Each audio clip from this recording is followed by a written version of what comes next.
किसके कारण रो रहा है? भगवान भी उसके कर्मों को मिटा नहीं सकते। बोले कि क्यों? भाई अपना कर्म जैसे तुमने बांधा है, वो कर्म को बांधा हुआ है, वो बांधे हुए कर्म का उपभोग हमें ही करना होगा। भगवान जान सकते हैं, ज्ञाता दृष्टा हो सकते हैं, पर तुम्हारे कर्म को काटने वाले नहीं हो सकते। हाँ, कर्म काटने में निमित्त कारण जरूर हो सकते हैं, कर्ता नहीं बन सकते। हमारे यहाँ कर्ता कोई किसी का नहीं है। कर्ता अगर है तो आत्मा, आत्मा स्वयं का कर्ता है, स्वयं का स्वामी है, स्वयं का भर्ता है, स्वयं का भोक्ता है। हमारे भगवान आपके कर्म काटने में निमित्त कारण हो सकते हैं, आपकी विशुद्धि बढ़ाने में कारण हो सकते हैं, लेकिन आपके कर्म काटने में देख रहे हैं कि बेटा तुम बैठ जाओ, हम तुम्हारे कर्म काट रहे हैं। बोले कि नहीं, ऐसा होने वाला नहीं है, वो तो स्वयं तुम्हें ही करना होगा। ऐसी यही शरण दुख का भाव का निर्णय नहीं ले पा रहा है, सही निर्णय नहीं माना जा सकता है। क्यों? कहीं ना कहीं से बहुत सारे विकल्प हैं, बहुत सारी ऐसी समस्याएं हैं जिनमें फंसा हुआ है, निकल नहीं पा रहा है, निकलने का प्रयास करता है। मात्र दुख का अभिव्यक्तिकरण नहीं है यहाँ, किंतु दुख की घटनाओं से आच्छादन है, दुख की घटनाओं से आच्छादन है।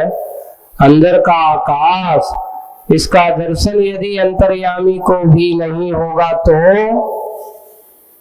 इनका दर्शन अंतर्यामी को नहीं होगा तो फिर किसकी आंखें हैं वे? अब आपकी बात यहाँ पे रखें, अगर इसका दर्शन अंतर्यामी को नहीं होगा तो किसकी आंखें हैं वे? इसे देख सके और तुरंत ही सजल हो, सांत्वना दे सके। वे सजल आने आंखों में पानी आ सके और तुरंत सजल हो, सांत्वना दे सके। प्रश्न है, मां धरती का मान बच जाए बस, प्रभु जल का मान पच जाए प्रभु, मैं तो कुछ नहीं कर रहा हूं, मैं कुछ कर नहीं सकता हूं, पर दुख पीड़ा तो समझता हूं, तो भावना भा सकता है। कैसे भावना भा रहा है? मां धरती का मान बच जाए, क्योंकि ये तो हमारे धरती के मान अपमान करने के भाव से आए हैं, लेकिन मैं चाहता हूं कि मैं अपनी धरती का मान बच जाए प्रभु। और जल का मान, जो सागर, जो ओले के रूप में आए, बादलों के रूप में आए, वो जल का मान पच जाए प्रभु, इनका मान क्या हो जाए? समित हो जाए, मिट जाए। देखो, परीक्षा की भी सीमा होती है भाई। अगर तुमसे रोज परीक्षा की कहता है कोई विद्यार्थी पढ़े स्कूल में जाए, प्रतिदिन परीक्षा होगी तो वो कहता है भैया पढ़े काय को आए, परीक्षा ही परीक्षा दे दे थोड़ी। परीक्षा की भी एक सीमा होती है। अति परीक्षा भी प्रायः, ज्यादा परीक्षा भी प्रायः पात्र की पिछलित करती है पथ से, यानी पात्र को पथ से पथभ्रष्ट कर देती है, दूर कर देती है, और पाथे से प्रीति भी घट जाती है। पाथे यानी जो भोजन पानी है, नाश्ता पानी है, और रोज परीक्षा देते देते वो कहते भैया कब तक दें, कुछ खावो पीवो, दुस्वर हो गया, अब तो कछु समझ में नहीं आ रहा है, तो वो पाथे के प्रति भी प्रीति भी घटती है। बार बार दीर्घ श्वास लेने से धैर्य साहस की बांध हिलाती है। बांध उसकी यानी उसका अंदर का जो धैर्य है, साहस का जो बांध है, वो भी हिलाती है, हिल जाने लगता है। आप क्या करें, टूटने लगता है। दरार की पूरी संभावना है, यानी टूटने की पूरी संभावना है। हाय, अकाल में ही जीवन से हाथ धोना पड़ेगा क्या? ऐसा सोचने लगता है।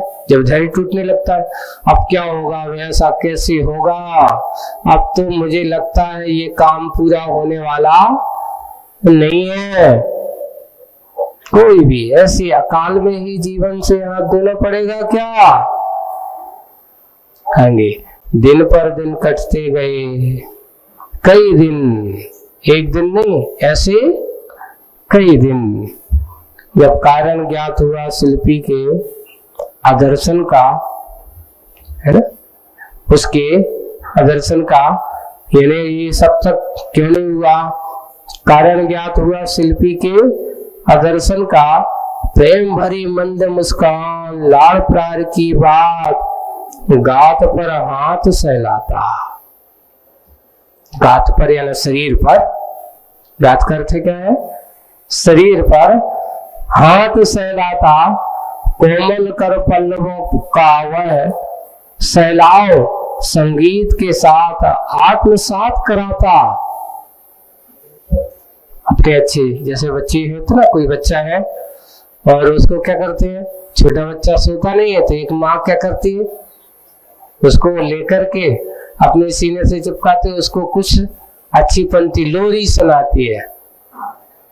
लोरी जैसे संगीत के साथ आत्मसात कराता, कोमल कल पल्लवों का वह सहलाओ, फिर धीरे धीरे धीरे धीरे हाथ फेरता हुआ और अच्छे संगीत के साथ आत्मसात कराता, शीतल सलील का स्नेह सिंचन, है ना, स्नेह सिंचन करता है, प्रेम पुचकारता है। अरे तू तो राजा बेटा है, तू तो गिर गया है, कोई बात नहीं है, घोड़ा कूदा है, ऐसा कह देते हैं। फिर ऐसे थोड़ी है, उसको वो लगता थोड़ी है, राजा बेटा को लगती नहीं है। ऐसे बड़े अच्छे शब्दों में तो उसको अंदर साहस टूटते टूटते हुए जागृत हो जाता है। सैलाब, सिंचन, ये सब अतिशय अतीत का, स्मृति का विशेष वन झलक आया, उसके अंदर झलक आया अतीत की स्मृतियों का। ये सब अतिशय क्या है? अतीत का, स्मृति का विशेष वन झलक आया गुलाब पौधे के समक्ष। एक गुलाब का पौधा सामने उसके समक्ष है और पौधे ने दृष्टिपात किया तुरंत उसको सुदूर प्रांगण में आसीन शिल्पी की ओर। जहां शिल्पी बैठा है वहां किनारे पर एक गुलाब का क्या लगा हुआ है? पेड़ लगा हुआ है। वहां पौधे ने दृष्टिपात किया तुरंत सुदूर प्रांगण में आसीन शिल्पी की ओर, जो भोग भुक्ति से उब गया है, योग भक्ति में डूब गया है। उसकी मति वह प्रभु चरणों की दासी बनी है, पर मुखाकृति पर पतली हल्की सी उदासी बसी है, सो उदासी बनी हुई है। यहाँ पर पौधे का दृष्टिपात किया तुरंत, वहां प्रांगण में आसीन है, शिल्पी की ओर देख रहा है, तो कैसा है? भोग भुक्ति से उब गया, संसार की विषय भोगों से उब गया है, लेकिन योग भक्ति में डूब गया है। मन वचन काय जिसके भक्ति में डूब गए हैं, उनकी इसकी मति वाह कैसे प्रभु भक्त चरणों की दासी बनी, प्रभु की चरणों की दासी बनी है, पर मुखाकृति पर पतली हल्की सी उदासी बसी है। सो धर्म संकट में पड़े स्वामी को देख, क्योंकि शिल्पी जो है अब बड़े धर्म संकट में, अगर अभी पानी गिर गया, ये ओले गिर गए तो सारे के सारे क्या हो जाएंगे? घड़े सब टूट जाएंगे, तहस नहस हो जाएगा। वो बड़ी चिंता में है कि क्या करें। धर्म संकट में स्वामी को देख, गुलाब पौधा बोल उठा। ऐसा धर्म संकट में देख गुलाब का पौधा बोल उठा, इस संकट का अंत निकट हो, इस संकट का अंत निकट हो, विकट से विकटतम संकट भी कट जाते हैं पल भर में। विकट से विकट भी संकट भी कट जाते हैं पल भर में। आपको स्मरण में लाते ही फिर तो प्रभु निकट और निकटतम निरखता आपको हृदय में पाते भी विलंब क्यों हो रहा है आर्य के इस कार्य में। हमारे इस धर्म संकट में पड़े हुए एक गुलाब वृक्ष से और ऐसी भावना भाई गई है कि हमारे धर्म संकट में पड़े हुए शिल्पी का ये संकट कैसे हो दूर हो। विकट से विकटतम संकट भी कट जाते हैं पल भर में जब आपका कोई स्मरण करता। आपके स्मरण में लाते ही तो फिर तो प्रभु निकट और निकटतम निरखता आपको हृदय में। ये हमारे जो शिल्पी है ये तो हर काम में आपका ही स्मरण करके सारा कार्य करता है, हमेशा आपका ही ध्यान करता है, आपके ही ध्यान से अपना सारा काम करता है। इसका कोई भी काम आपके ध्यान के बिना कभी पूरा होता ही नहीं, हमेशा आपको अपने निकट रखता है, हमेशा आपको अपने पास रखता है। आपको हृदय में पाते भी विलंब क्यों हो रहा है, उसके कार्य में विलंब क्यों हो रहा है आर्य के इस कार्य में, ऐसा संकट क्यों आ रहा है। इस प्रकार इस अवसर पर यानी आगत संकट पर ही गुलाब के कांटे भी दांत कटकटाते हैं। अब उसे गुस्सा रहे हैं। कर्ण कटु कुछ कहते यो, अरे संकट हृदय शून्य छली कहीं का, कंटक बन मद बिछ जा, निरी निर्दोष निश्चल निराग पथकों की पथक पर। गुलाब के कांटे भी खटखटाते हुए और कटुक कुछ कहते, अरे संकट किसको, जो आया हुआ संकट है। हृदय शून्य छली कहीं का, तुम कैसा है, कंटक बन मत बिछ जा, किसी के किसके निरी, जिसको कोई चाय नहीं है, निर्दोष जिसके जीवन में कोई दोष नहीं है, निश्चल जो किसी प्रकार की कोई छल कपट नहीं करता। हमारे स्वामी बिल्कुल ऐसे ही हैं जो कोई छल कपट नहीं करते। निराग जिनके अंदर से राग निकल गया है सो उसका नाम है निराग। पथकों के पथ पर अपना हट छोड़, अब तो हट जा, पथ से दूर कहीं जा, वरना कांटे से ही कांटा निकाला जाता है। क्योंकि मैं भी कांटा हूं और तू संकट रूपी कांटा बन करके आया है, और तू अगर मेरे स्वामी के पैर में चुभेगा तो निकालने वाला कौन है, पता है। तो वही है कि वरना क्या होगा, पथ से दूर कहीं जा, वरना कांटे से ही कांटा निकाला जाता है। क्या यह पता नहीं तुझे? ध्यान रख, कुछ ही पलों में पता ही नहीं चलेगा तेरा। और इसी बीच इसी विषय में डाल पर लटकता फूल विशेष सक्रिय हो जाता है। उस गुलाब के पेड़ का है सक्रिय हो जाता है, नहीं कांटे की बात काटता है और ना ही कांटे को डांटता है।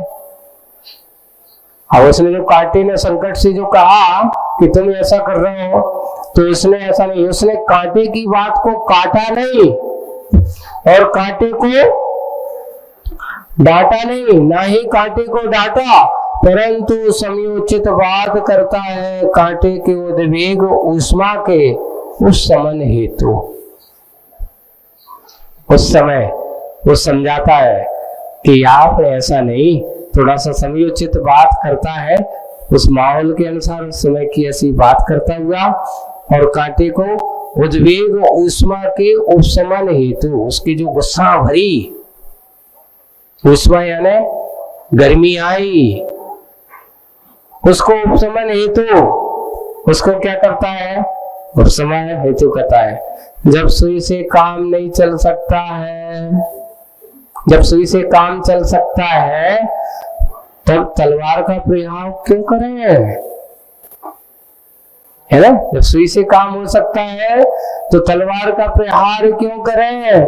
जब फूल से काम चल सकता है तो सूल का व्यवहार क्यों करें? कितनी अच्छी नीति बात है। सोचिए कि जो बात प्रेम भाव से निपटाई जा सकती है वहां गुस्सा करने की जरूरत क्या है? अरे जब एक जहां जो सुई काम कर सकती है वहां तलवार निकालोगे तो काम होने वाला नहीं है। वैसे ही जब फूल से काम चल सकता है तो सूल का व्यवहार क्यों करें? जब मूल में भूतल पर रहकर ही फल हाथ लग रहा है, कितना भूतल पर, जब मूल में भूतल पर रहकर भी फल हाथ लग रहा है तब चूल पर चढ़ना, ये तो बैठे बैठे नीचे घर के आ रहा है वो फल, तो काय को ऊपर चढ़े? चूल पर चढ़ना हुआ महाशक्ति समय का अपव्यय है ही है नहीं, अपव्यय ही नहीं, सही मूल्यांकन का अभाव सिद्ध करता है। हम उसका सही मूल्यांकन नहीं करते। जो गंध निधान गुलाब नीति नियोग की विधि बताता, प्रीति प्रयोग की निधि दिखाता, अपने अभिन्न अनन्य मित्र अणु अणु से कण कण से सुरभि का परिचय कराता, दिव्य दिगांत को तब फैलाकर गंधवाहक पवन का स्मरण करता, जैसे गंध को वाहक यानी बहाने वाला, उसकी गंध को सुरभि का परिचय कराने वाला अणु अणु सब तक दिव्य दिगांतों तक, दिव्य यानी दिशाओं और दिगांतों को यानी दूर दूर तक, जिसकी गंध को फैला करके गंधवाहक पवन का स्मरण करता, वही अपने पवन का स्मरण करता है। कुछ एक क्षण निकलते कि विनय विश्वास विचारशील प्रकृति के अनुरूप प्रकृति वाला वन उपवन विचरण धर्मा वर्षा बसंत वर्षा तुषार घर्मा, ऐसा कुछ एक क्षणों के बाद आगे की बात अपन पढ़ेंगे। गंधवाहक पवन का आगमन हो गया, ये अब आगे की बात। आज अपना समय पूरा हो गया, घड़ी देखी नहीं, और आज बस इतना ही। और गंधवाहक पवन का आगमन हुआ और गुलाब का संयोग पाकर के उसने सारी दिशाओं को सुगंध से भर दिया, और सुगंध से भर देने के बाद कुछ क्षण निकलते ही क्या हुआ, उसका नया एक रूप सामने आएगा, इसको पढ़ेंगे बाद में। आज बस इतना ही। बोलिए परम पूज्य आचार्य गुरुवर श्री विद्यासागर जी महाराज की।